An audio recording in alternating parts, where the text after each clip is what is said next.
brought to you by Vigard. ನಾನು ಕೇಳ್ತೀನಿ ದೇವೇಗೌಡರೇ, ನೀವು ಭ್ರಮೆಯಲ್ಲಿದ್ದೀರಿ.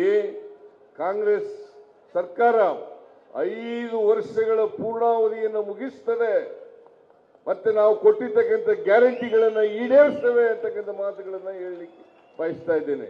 ಯಾಕೆಂತಂದ್ರೆ ಅವರಿಗೆ ಸಹಿಸ್ಕೊಳ್ಳೋಕ್ಕಾಗ್ತಾ ಇಲ್ಲ. ಜನರು ಇವತ್ತು ಕಾಂಗ್ರೆಸ್ ಪರವಾಗಿದ್ದಾರೆ ಅಂತಕ್ಕಂಥ ವಿಚಾರ ಗೊತ್ತಾದ ಮೇಲೆ ಇದನ್ನು ಸಹಿಸ್ಕೊಳ್ಳಿಕ್ಕಾಗದೇನೆ ಈ ತರ ಕಾಂಗ್ರೆಸ್ ಪತನ ಆಗ್ತದೆ, ಕಾಂಗ್ರೆಸ್ ಸರ್ಕಾರ ಪತನ ಆಗ್ತದೆ, ಚುನಾವಣೆ ಆದ ಬಳಿಕ ಪತನ ಆಗ್ತದೆ ಅಂತಕ್ಕಂಥ ಮಾತುಗಳನ್ನ ಹೇಳ್ತಾ ಇದ್ದಾರೆ.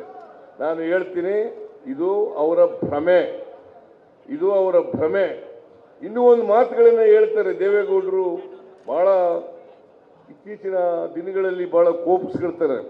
ನಾನು ಹೇಳಿದೆ, ದೇವೇಗೌಡರೇ, ನೀವು ಕಮ್ಯುನಲ್ ಪಾರ್ಟಿ ಜೊತೆ ಹೋಗಿದ್ದೀರಲ್ರಿ, ನೀವು ಜನತಾದಳ ಸೆಕ್ಯುಲರ್ ಅಂತ ಹೆಸರಿಟ್ಕೊಂಡಿದ್ದೀರಿ, ಜನತಾದಳ ಸೆಕ್ಯುಲರ್ ಅಂತ ಹೆಸರಿಟ್ಕೊಂಡಿದ್ದೀರಿ.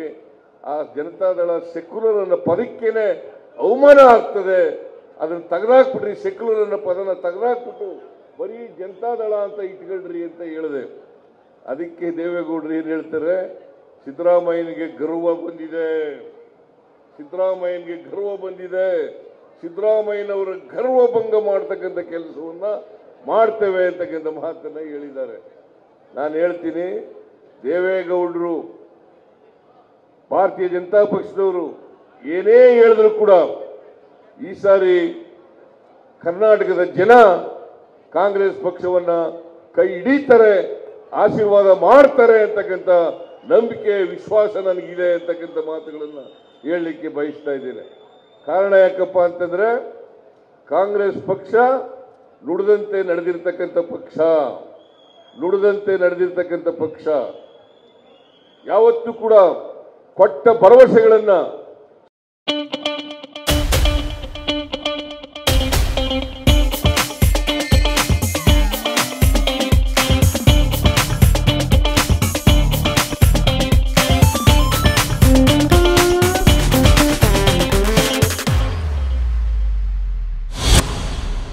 ಸಂಪೂರ್ಣವಾಗಿ ಈಡೇರಿಸತಕ್ಕಂಥ ಪ್ರಾಮಾಣಿಕ ಪ್ರಯತ್ನವನ್ನು ಮಾಡಿರ್ತಕ್ಕಂಥದ್ದು ಕಾಂಗ್ರೆಸ್ ಸರ್ಕಾರ. ನಾನು ಹಿಂದೆ ಮುಖ್ಯಮಂತ್ರಿ ಆಗಿರುವಾಗ 2013ರಿಂದ 2018ರವರೆಗೆ ಮುಖ್ಯಮಂತ್ರಿ ಆಗಿರುವಾಗ ಪಕ್ಷದ ವತಿಯಿಂದ 165 ಭರವಸೆಗಳನ್ನು ಕೊಟ್ಟಿದ್ದು. ಆ 165 ಭರವಸೆಗಳಲ್ಲಿ 158 ಭರವಸೆಗಳನ್ನು ಈಡೇರಿಸ್ತವೆ, 158 ಭರವಸೆಗಳನ್ನು ಈಡೇರಿಸ್ತವೆ.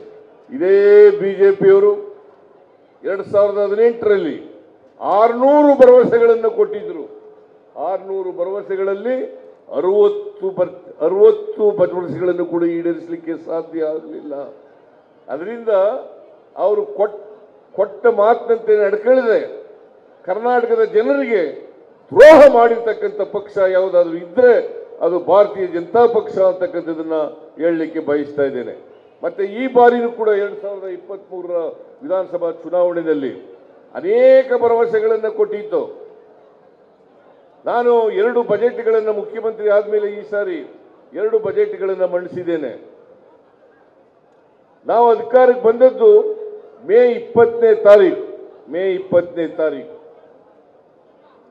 20ನೇ ತಾರೀಕು ಪ್ರಮಾಣ ವಚನ ಸ್ವೀಕಾರ ಮಾಡಿ ನೇರವಾಗಿ ವಿಧಾನಸಭೆಯ ಕ್ಯಾಬಿನೆಟ್ ಹಾಲ್ಗೆ ಹೋಗಿ ಅಲ್ಲಿ ತೀರ್ಮಾನ ಮಾಡೋದು, ನಾವು ಪ್ರಮುಖವಾದಂಥ ಗ್ಯಾರಂಟಿಗಳು 5 ಗ್ಯಾರಂಟಿಗಳನ್ನು ಕೂಡ ಜಾರಿಗೆ ಕೊಡ್ತೇವೆ ಅಂತೇಳಿ ಅವತ್ತೇ ತೀರ್ಮಾನ ಮಾಡೋದು. ಇವತ್ತು ಶಕ್ತಿ ಯೋಜನೆ ಕಾರ್ಯಕ್ರಮ ಈ ದೇಶದ, ಈ ರಾಜ್ಯದ ಎಲ್ಲ ಹೆಣ್ಣುಮಕ್ಕಳಿಗೆ ಸರ್ಕಾರಿ ಬಸ್ಗಳಲ್ಲಿ ಉಚಿತವಾಗಿ ಪ್ರಯಾಣ ಮಾಡತಕ್ಕಂಥ ಕಾರ್ಯಕ್ರಮವನ್ನು ಜಾರಿಗೆ ಕೊಟ್ಟವು.